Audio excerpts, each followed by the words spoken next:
Welcome to IrixGuy's Nerd Beach, the only beach where nerdy stuff is cool. The water feels nice, so let's put down that device and let's have fun with another show. See you there.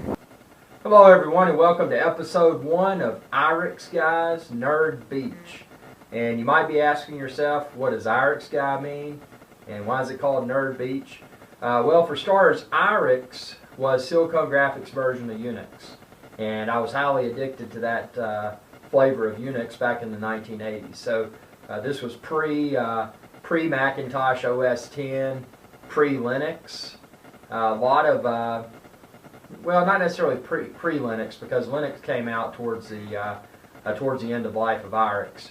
But it was a really cool Unix operating system, and the hardware was really cool too. They had really colorful workstations and servers, and at that point in time they were, I guess you would say, the 3D modeling slash video slash graphics editing. They were the premier operating system and the premier hardware for those types of applications. But I've started this show and I've named it IrixGuy's Nerd Beach because my nickname on YouTube is IrixGuy. And I plan to post a lot of episodes.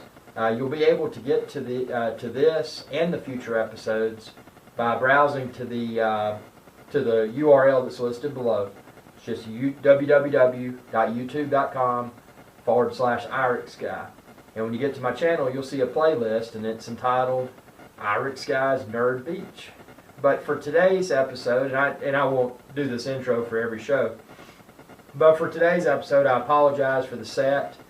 I don't yet have my studio designed like I want it to be. I want to have a desk and a window and a TV, you know, all that cool stuff, all the nerd bling to make it look like a really high budget tech show, even though it's not.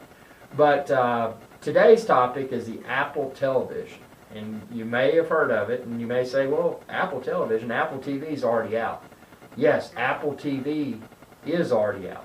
And it's actually in its second or so iteration. The first one had a hard drive.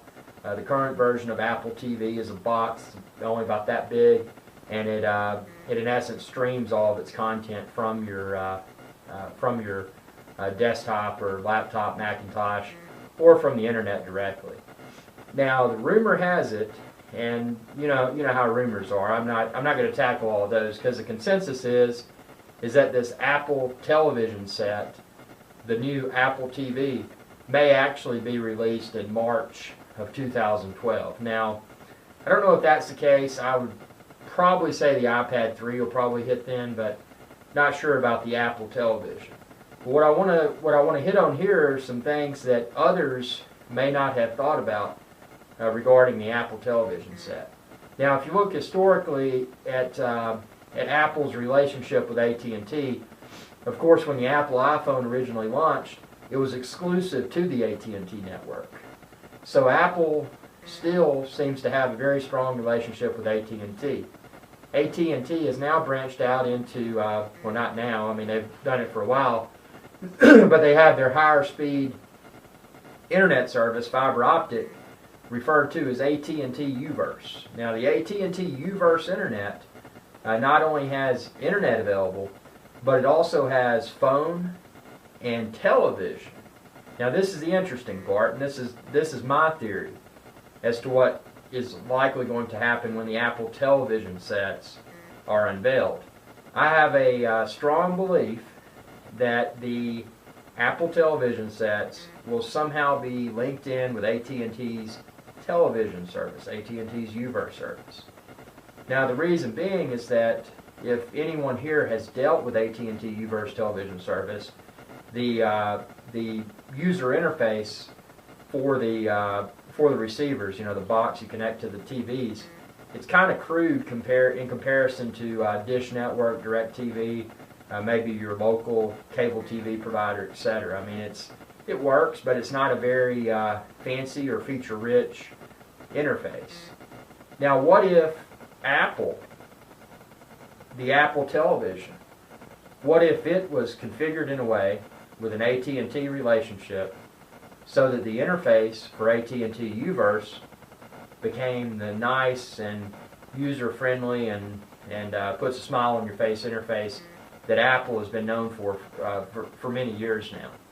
And I strongly believe that's what's going to happen. And I don't want to speculate as to what all the Apple television set will do, but that's the biggest prediction that I have, and the biggest prediction that I hope definitely comes true when this Apple television set becomes available.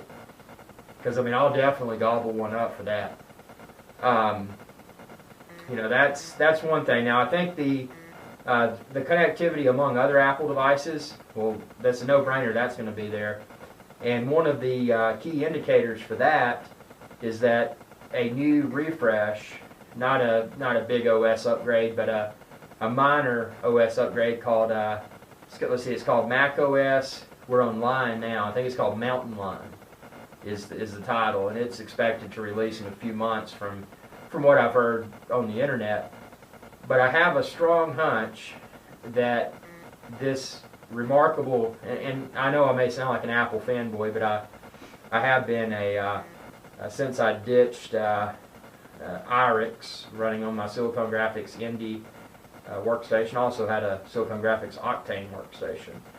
Since I ditched that and then I ran Linux for a while, and as soon as OS X came out, and I know this sounds horrible, but I just fell in love with it. I mean, just the interface and the availability of a lot of commercial applications for it. Whereas Linux, a lot of those, even if you used Wine or a similar emulation package, it was not an excellent experience running those commercial applications. But anyway, fanboy rant aside, I think that we're going to see a lot of change within Apple. Now, you know, the obvious fact is that Steve Jobs unfortunately passed away. So are the managers in control of Apple today, are they going to follow Steve Jobs' model, which I feel Steve Jobs really revitalized Apple as a company? Are they going to do that, or are they going to do something completely different? If they do something different, is it going to be even more successful, or is it going to be a complete flop? You know, I don't know. I'm not a fortune teller. But one thing's for sure, this Apple television set is definitely going to be a hot item. And I know I'm probably not the only person out there just biting at the bit to see some pictures or some technical specifics as to how this thing will function and what'll set it aside from the existing Apple TV set-top boxes. But you know, I'm really hoping this AT&T UVerse integration will be there. I mean, at least for me personally, that would be a huge selling point. But I'd like to welcome your feedback and comments. Again, this is just my first episode of this series, and I plan to host a lot of additional episodes on a varying array of technical topics. So if you have anything in particular you'd like for me to discuss on the show, let me know. Send me your questions, send me your comments, anything you want to send me. You know, go for it, and see if I can get it featured. Excuse me, get it featured in a future episode. But thanks for tuning in, and again, the link for IrixGuy's Nerd Beach is down below. You can see it right here. So check it out, and thanks for your subscriptions. And feel free to not only check out the IrixGuy's Nerd Beach series, but I've got a lot of other videos on YouTube as well. And thanks for tuning in, and have a good day.